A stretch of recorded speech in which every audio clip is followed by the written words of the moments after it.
Hey all, I'm attempting to record this from my iPad because Facebook sucks.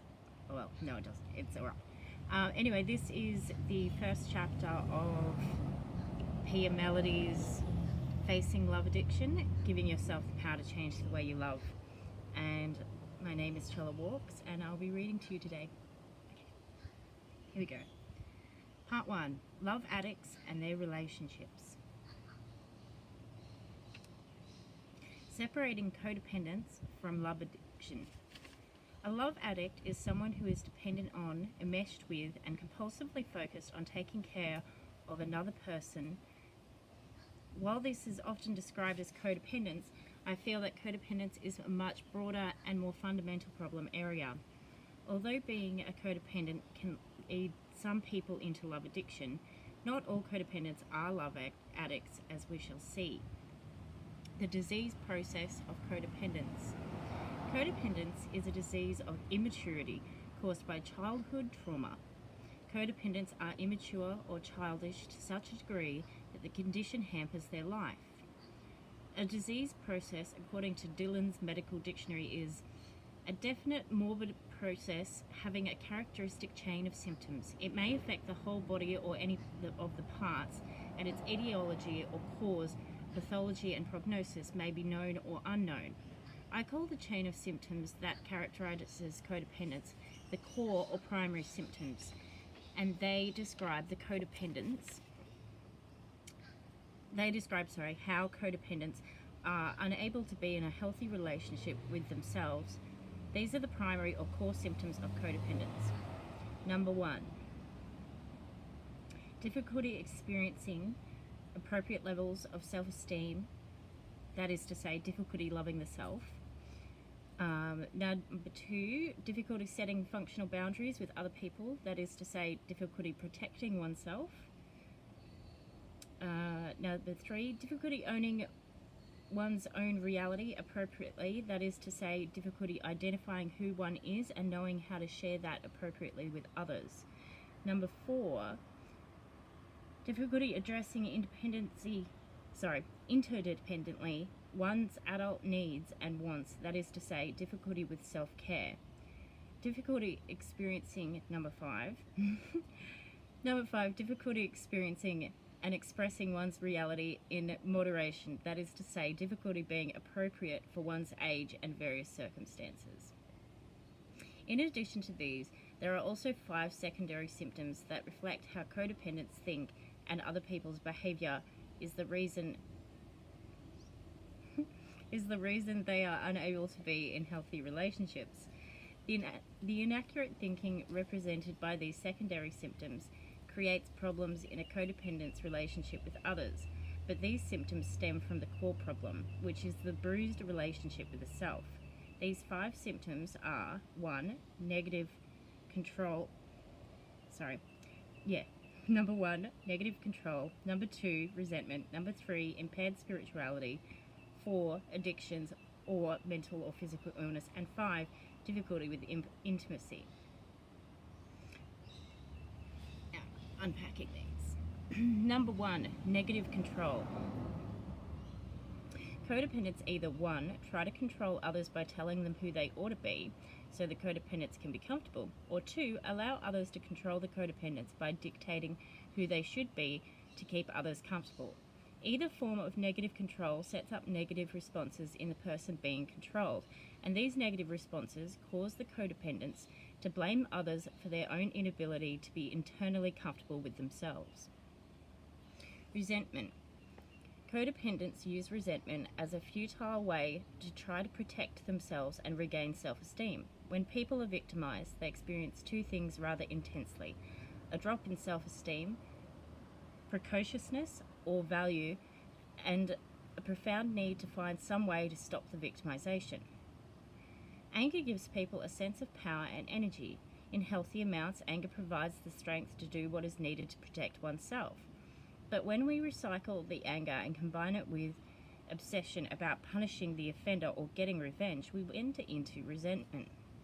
Whether or not we actually carry out any real punishment or revenge, resentment includes the desire for it. Resentment debilitates the codependent because of the process of replaying the victimization in our minds, which brings on painful emotions such as shame, unexpressed or poorly expressed anger, depressive frustration.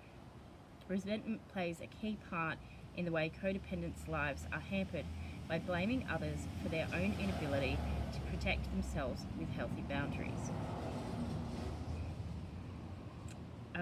Number 3, impaired spirituality.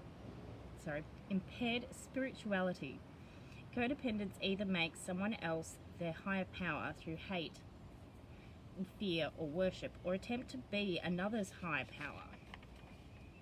Whether or not the codependent is aware that this is happening, this secondary symptom can be quite painful or damaging to the health and functional development of the codependent. Number 4, addictions or mental or physical illness. Our ability to face reality is directly related to our ability to have a healthy relationship with ourself, which means loving the self, protecting the self, identifying the self, caring for the self, and moderating the self. Living out such a healthy, centered relationship with the self allows us to face the reality of who we are, who others are, who the higher power is in our lives, and the reality of our current situation. Developing these abilities and perceptions is the core of recovery from codependence. But when we do not acquire functional internal relationship and sense of adequacy, the pain that results inside of us and in our relationships with others and with our higher power often leads us into an addictive process to alleviate the pain quickly. I suggest, therefore, that a person with an addiction is probably also a codependent, and conversely, a codependent most likely has one or more addictive or obsessive-compulsive processes. This secondary symptom, then, is the primary link between codependence and any other addiction, particularly love addiction. While experiencing the often unrecognized internal pain of the failure of the relationship with the self and blaming others for this failure, the love addict turns to a certain kind of close relationship, believing the other person can and should soothe the love addict's internal pain through giving unconditional love and attention and taking care of the love addict. Number 5, difficulty with intimacy. Intimacy involves sharing our own reality and receiving the reality of others without either party judging that reality or trying to change it. Codependence with the core symptom of difficulty identifying who they are, their reality, and sharing appropriately cannot be intimate in a healthy way, since intimacy means sharing their reality. Without the sharing of a healthy intimacy, codependents cannot check out their immature perceptions, and they continue to have painful problems in their relationships with others. Which comes first, recovery from addictions or from codependence? Because so many people are codependent and have one or more addictions, the question of which should be dealt with first often arises. It seems to me that powerful addictions that medicate and camouflage reality make it difficult for people to deal with codependence, since codependence recovery involves learning to face reality with increasing maturity. There seems to be at least 4 such powerful reality-blurring addictive processes that need to be dealt with if they are operating in someone's life before a person can effectively deal with codependence. These 4 addictions are alcohol and drug addiction, sex addiction, severe gambling disorder, severe eating disorders, severe anorexia, bulimia, or overeating at a near lethal level. At some point in the recovery process of the core symptoms of codependence, a person's denial about any other addictions, if such addictions are operating, cracks. In some instances, people become aware that they have switched addictions. For example, Job, a recovering alcoholic, may gain 40 pounds and realize that instead of beer, he is addicted to ice cream. He has developed a food addiction. In other cases, an addiction has been operating all along, but as recovery progresses, people become increasingly able to tolerate facing reality, core symptom 3, so that the addiction can now be identified. Gwen, for example, who was a recovering anorexic, eventually became aware that she had all too frequently been overdrawn at the bank, charged up to the limit on her credit cards, or in need of frequent loans from friends or parents to help her make ends meet. Gwen's recovery from codependence now allows her to tolerate acknowledging her spending addiction. And for whatever reason, people often recognize other addictions that need treatment. Examples of such addictions include love addiction, eating disorders that aren't lethal at the moment, which I call fat serenity. Thanks, Mellody. Work addiction, debting, spending addiction, religious addiction, nicotine addiction, caffeine addiction. Love addicts and the partners they choose. Love addiction, therefore, is an addiction that often becomes visible to the codependent only after some work has been done on the core symptoms of codependence. Addressing love addiction can be emotionally very destabilizing because the resistance to facing the denial and delusion around this condition is particularly strong. The painful patterns of difficulty I've encountered in love addiction are exhibited in relationships made up of two people, each of whom has certain distinct characteristics. One party is focused on the connection with the relationship, usually through some addiction or process that creates intensity. I call the former a love addict and the latter a love avoidant. The relationship they form I call a co-addicted relationship. Co-addictions are often husband-wife relationships, but the problem can exist within almost any real or fantasized two-party relationship: parent-child, friend-friend, counselor-client, boss-employee, or a fantasized relationship between an individual and a public figure or popular idol such as Elvis Presley, whom the love addict may never have met personally.